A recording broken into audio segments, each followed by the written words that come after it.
मूसा ने 12 भेदिए को वायदे किए देश में भेजा।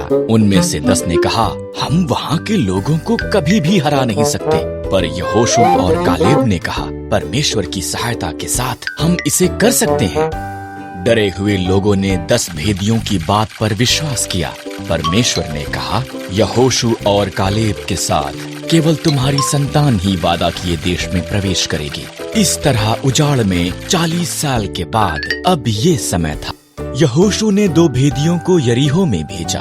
वो राहाब नाम की एक स्त्री से मिले, जिसने उन्हें छिपाया और दीवार से नीचे उतरने में सहायता की। उन्होंने उसे और उसके परिवार को बचाने का वायदा किया।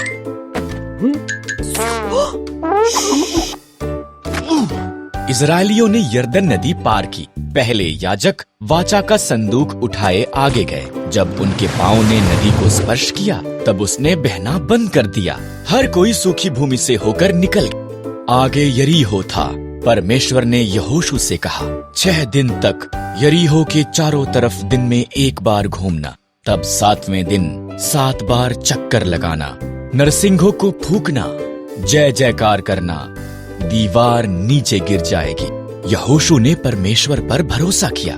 जैसा प्रभु ने कहा, उसने वैसा ही किया। दीवारें गिर गए। उन्होंने शहर को कब्जे में ले लिया। राहाब बच गई। परमेश्वर के लोगों ने वादा की हुई भूमि को कब्जे में लेना आरंभ किया। एक बार फिर परमेश्वर के लोगों ने उसकी आज्ञा उल्लंघना की। इस तरह परमेश्वर ने फलिश्तियों को 40 सालों तक उन पर राज्य करने दिया। तब उसने उन्हें आजाद कराने के लिए शिमशोन नाम के एक व्यक्ति को चुना। एक स्वर्गदूत ने शिमशोन की माता से वादा किया था कि वो पुत्र को जन्म देगी। शिमशोन को परमेश्वर के साथ 3 वादे करने होंगे। कभी भी मदिरा नहीं पीना, कभी भी मुर्दों को नहीं छूना, कभी भी अपने बालों को नहीं काटना।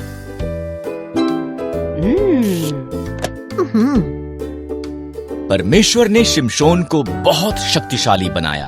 उसने एक सिंह को मार दिया और मधुमक्खियों ने उसकी लाश में शहद बनाया। शिमशोन ने परमेश्वर के साथ उसके वादों में से एक को तोड़ते हुए मरे हुए सिंह को छू लिया, यहाँ तक कि उसने शहद भी खाया।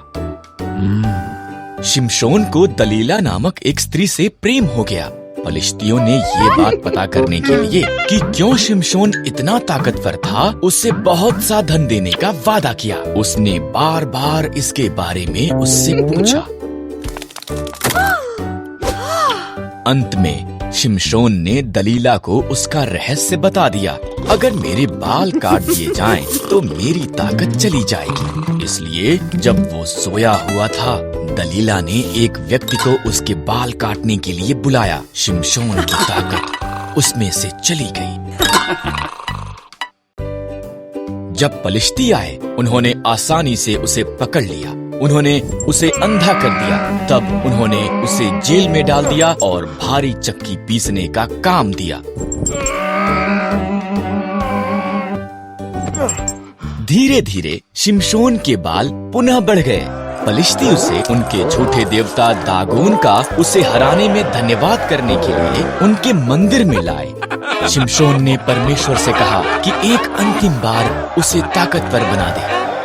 शिमशोन 2 खंभों के बीच खड़ा हुआ और उन्हें धक्का मारा। मंदिर गिर पड़ा। फलिश्तियों के साथ साथ शिमशोन भी उसमें मर गया। शिमशोन ने अपना वादा पूरा नहीं किया, पर परमेश्वर ने अपना वादा पूरा किया। इज़राइल में एक अकाल पड़ गया। एलीमेलेक, नाओमी और उनके पुत्र भोजन की खोज में मोआब को गए। एलीमेलेक मर गया। पुत्रों ने मोआबी स्त्रियों ओरपा और रूत से विवाह कर लिया। तब पुत्र भी मर गए। तीनों स्त्रियों के पास पति नहीं थे।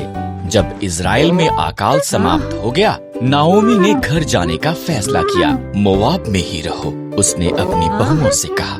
ये तुम्हारा घर है। ओरपा वहीं रही, पर रूथ ने कहा, जहाँ भी आप जाओ मैं जाऊंगी। आपके लोग मेरे लोग होंगे, आपका परमेश्वर मेरा परमेश्वर होगा। रूथ और नाओमी इकट्ठे वापस इज़राइल को गईं। ये इज़राइल में फसल के कटने का समय था।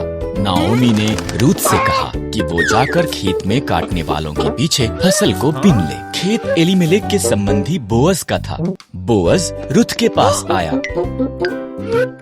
तुम नाओमी के साथ बहुत अच्छी रही हो, बोअज ने कहा।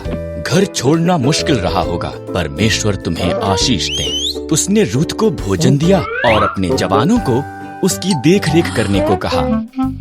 रूथ ने नाओमी को बताया कि क्या हुआ था। नाओमी मुस्कुराई। जब कोई मरता है, उसका निकट संबंधी उसके परिवार की देखभाल करता है। वो व्यक्ति उनका निकटतम छुटकारा देने वाला संबंधी है। बोअज हमारा निकटतम संबंधी है, उसके निकट ही रहना। इसलिए रूथ बोअज के निकट रही। वो हर दिन उसे और ज्यादा पसंद करने लगा। बोअज ने एलीमेलेक की जमीन खरीदी और नाओमी और रूथ की देखभाल की। तब उसने रूथ को उसके साथ विवाह करने के लिए कहा। रूथ से एक पुत्र ओबेद पैदा हुआ। ओबेद का पुत्र यिशै था। यिशै का पुत्र दाऊद था और दाऊद इज़राइल का महान राजा बन गया। इसलिए परमेश्वर ने रूथ को आशीष दी, ठीक जैसा कि बोअज ने प्रार्थना की थी।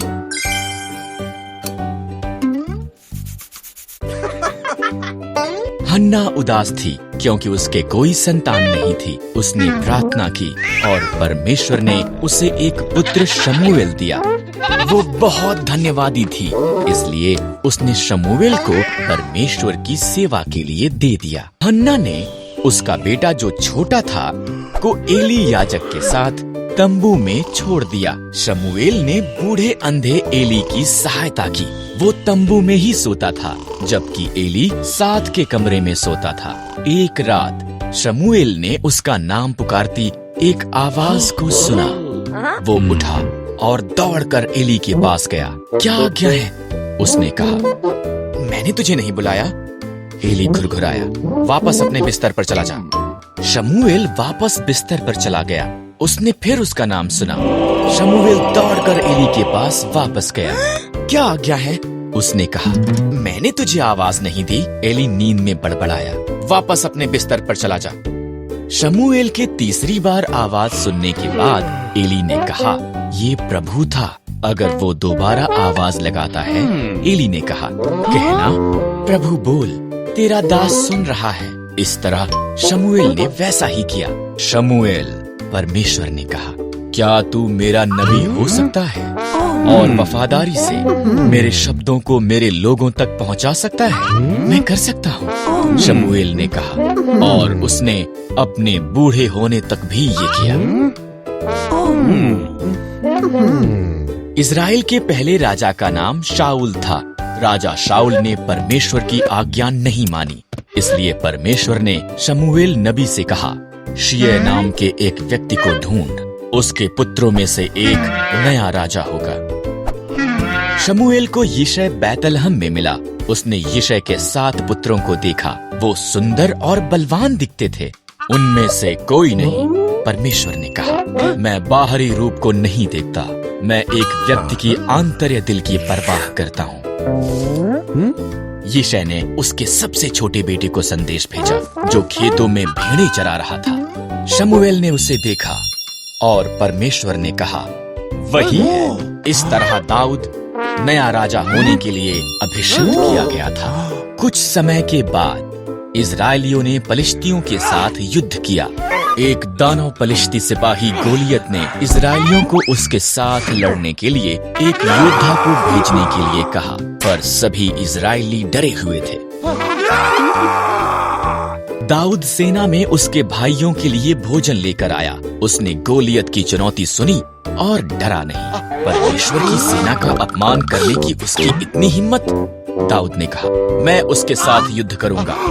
चंभित हुए राजा शाऊल ने दाऊद को अपने शस्त्र देने की पेशकश की। नहीं, दाऊद ने कहा, परमेश्वर ने जंगली जानवरों को मारने में मेरी सहायता की है, वो गोलियत के विरुद्ध भी मेरी सहायता। क्या मैं एक कुत्ता हूँ?